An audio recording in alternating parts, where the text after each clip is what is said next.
Hey, Malika. Gotta get to Karya. We want to do cat yoga here all of a sudden because the mat's out, so we're gonna try and intrude whenever possible. So today we're gonna move on with the beginner things that we're going to sequence with. We start out with downward facing dog and breaking that down. So the next part of the sequence, what would happen in a regular class would be going into a little bit of a flow. So I'm just going to break down what the next steps would be, which would be coming into a plank or an upward push-up position, coming down into chaturanga or a push-up, and then coming up into upward facing dog or Urdhva Mukha Svanasana, which is going to be a back bend. So you're going to hear these words and cues, but you have to remember you can always modify. So I'm going to show you first is the modified version. It's very important. You don't want to go full boat into anything if you're not familiar with it anyway, but you also want to create the strength if you're trying to do these full expressions of the pose eventually. You get a lot out of it doing modifications.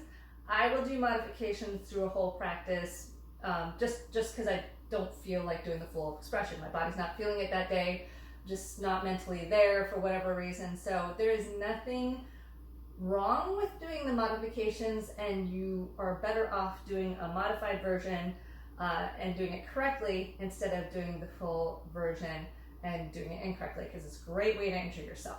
All right, so starting out, I'm going to keep my blocks handy because I'm also going to show you kind of an interim way of getting into these flows. So if you have your blocks, great. Might not be a good one where you have books in it or something. You want something a little more solid, so make sure if you're using a box or anything that it's solid, and it doesn't slip when you're using these, okay? Coming into downward facing dog, let's just check in here. You're gonna take your fingers and make sure the knuckles are ground into the floor, so nice and spread. You're going to plug your shoulders in your shoulder sockets. The insides of your elbows are looking towards the front of your mat, right? You want to keep a slight bend. You don't want to lock them out, especially if you have a hyperextension in your elbows. You're going to feel like they're bending a lot more just to keep them straight. Your heels are reaching for the ground. Your kneecaps are lifting and your thighs are fully engaged. Your hips are reaching back and your belly's engaged, but you're letting your breath flow in and out. Again, this will soon become your resting pose the more often you practice. So starting off, we're going to take it into a plank position. I'm going to go and roll it out into plank position here, right? So in plank position, my shoulders are still plugging into the shoulder sockets. My fingers are still nice and spread. Your belly has to be engaged here. There's just no way around it, right? And your thighs are lifting, your kneecaps are still lifting, so everything's fully engaged. Now, if this is not for you, if you're not here with your strength, drop your knees, right? This is a lot of work as it is. So from here, let's go back into the downward facing dog. I'll do a modified version of the first flow, okay? We're gonna roll it out into plank position. Deep breath in, and then exhale. If your knees already dropped, great, or else you're gonna drop your knees. And then as you full exhale, bend your elbows straight back as you take your chin and chest to the floor. So your butt's up like an inchworm here. Your shoulders are reaching back, your elbows are almost brushing your rib cage here, right?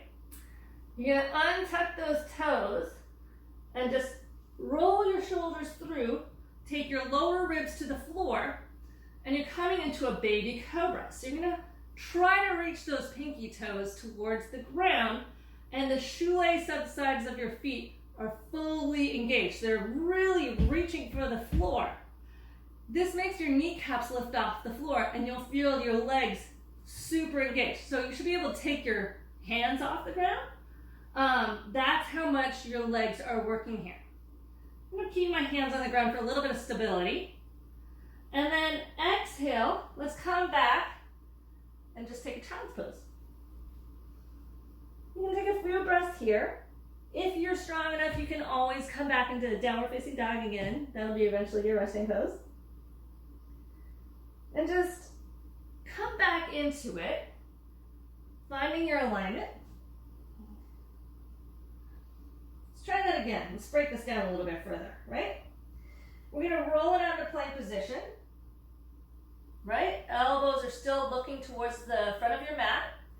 Your head is not looking down. It's not looking up. It's just looking right in front of you, right? Everything's fully engaged here. Inhale here, and then exhale. Drop your knees to the floor and drop your chest and chin to the floor. I'm going to do this really slowly. Your elbows are brushing against your rib cage. That's how tight they're into the body as you come on down. Untuck your toes. You're going to just thread that chest through so that you're going to roll your shoulders back. Here, your thumbs are in line with your nipples, right? You're going to keep rolling your shoulders back. Your head not cranked up or down. It's still in line with your spine. So you're getting that back bend into the upper back instead of crunching your lower back. How to avoid that crunch? Use your legs. Pinky toes reaching for the ground, shoelace sides of the feet pressing towards the floor. Deep breath in, and then exhale, downward facing dog or child's pose. So moving on. So full expression, there's a mid-weight in here. And it is using your blocks because it gives you a little bit of lift, right? So there's a reason I'm going to be using my blocks. In upward facing dog, your thighs are going to be off the floor. A lot of times what I see in class is people keeping their thighs on the floor. This is really bad for your lower back, right? It's going to crunch into your lower back. You're not doing the pose properly. The pose is using the full engagement of your body, so nothing's kind of slacking in it, right? So if you have some blocks, this is a great way to find that lift and having the floor kind of come up towards you a little bit more, so it takes a little bit of the load off of feeling your back getting into a crunchy position. If I can talk, my cat's distracting me. So go ahead and take your hands to the blocks and come up in your downward facing dog. And this probably, you're gonna feel that lift already. You know, you can feel your heels probably dropping even lower to the ground and your belly probably feeling even more engaged here. Take a deep breath in. We're gonna come into plank position, right? Same plank position. This one you're not going to drop your knees. Well, you can, but it's a little far to the floor. But if you're trying to do the full expression, we're going to keep it with our legs up, right? Unless you get really tired. Keep plugging your shoulders into your shoulder sockets, and then bend your elbows straight back. Now this is chaturanga, right? You can definitely feel it. Inhale for upward facing dog. We're going to roll those shoulders back. Shoelace sides of the feet, pressing to the floor like crazy, right? Nothing is touching the floor except for my feet and my hands, which are actually on blocks, right? So I'm going to break that down just a little bit more with the blocks. You want to make sure they don't slip or slide. So whatever you need to do to make sure you can lift that off the floor to some degree if you don't have blocks. But you don't want to slip around, okay? So coming back in, take a deep breath in, and roll it out into plank position. Your wrists and shoulders are in line with each other. So they're at 90-degree angles for your wrist crease, and your shoulders are plugging into your shoulder sockets. Deep breath in here, and then exhale, chaturanga, right? Just a couple inches off the blocks. Shoelace sides of the feet come to the floor. Inhale, upward facing dog. So yeah, your legs are working like crazy, but you're not taking your thighs to the floor, and your neck is not curving back. Your shoulders are not up here, right? Everything's lifted. Your neck is not going to crank back, so you're not trying to touch the back of your head to your upper back. You're kind of just coming in with the natural curve of your whole spine, right? So without the blocks, what's this going to look like?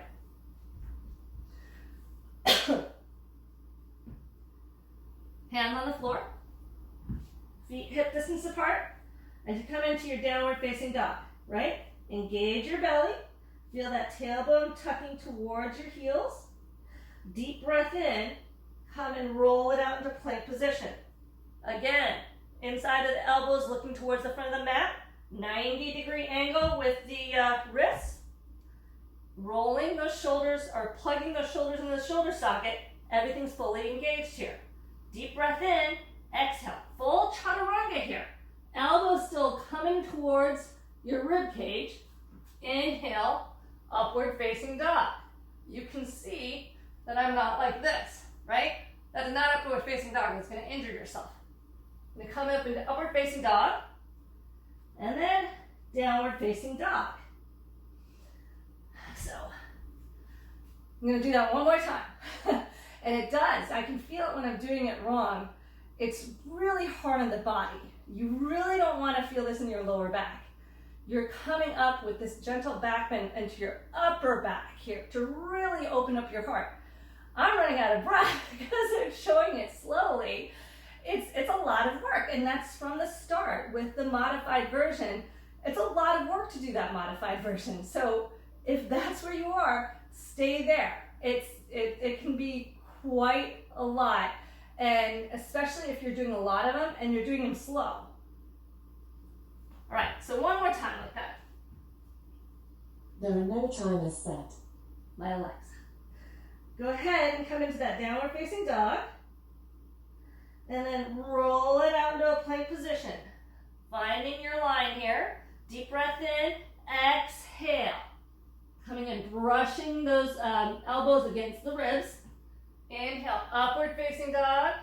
Exhale, downward facing dog. All right, so I'll do a couple of flows with the modified version, like what you would hear in class. And then I'll do a couple more flows with the full expression. If you wanted to keep doing the modified version as I do the full expression, totally up to you. Coming in. Deep breath in here. And then roll it out into plank position. Exhale, knees, chest, and chin come to the floor. Inhale, baby cobra, Bhujangasana. Feel the shoelace sides of the feet reach towards the floor. Exhale, downward facing dog or baby cobra. Baby child's pose. One more time like that. Deep breath in, roll it out into plank position. Exhale, drop your knees, chest, and chin to the floor. Inhale, baby cobra, Bhujangasana. Exhale, downward facing dog or child's pose. Moving on. Deep breath in, roll it out into plank position. Exhale, full chaturanga. Inhale, upward facing dog. Exhale, downward facing dog. Inhale, roll it out into plank position. Exhale, chaturanga. Inhale, upward facing dog. Exhale, downward facing dog. Last thing, as you're coming down into chaturanga in the full expression, make sure you're still keeping that plank. It should all come down. Your head is coming down at the same time as the rest of your body, right? So you're not collapsing onto your thighs. You are coming down in a very controlled manner. So any questions, just give me a call. You know how to find me.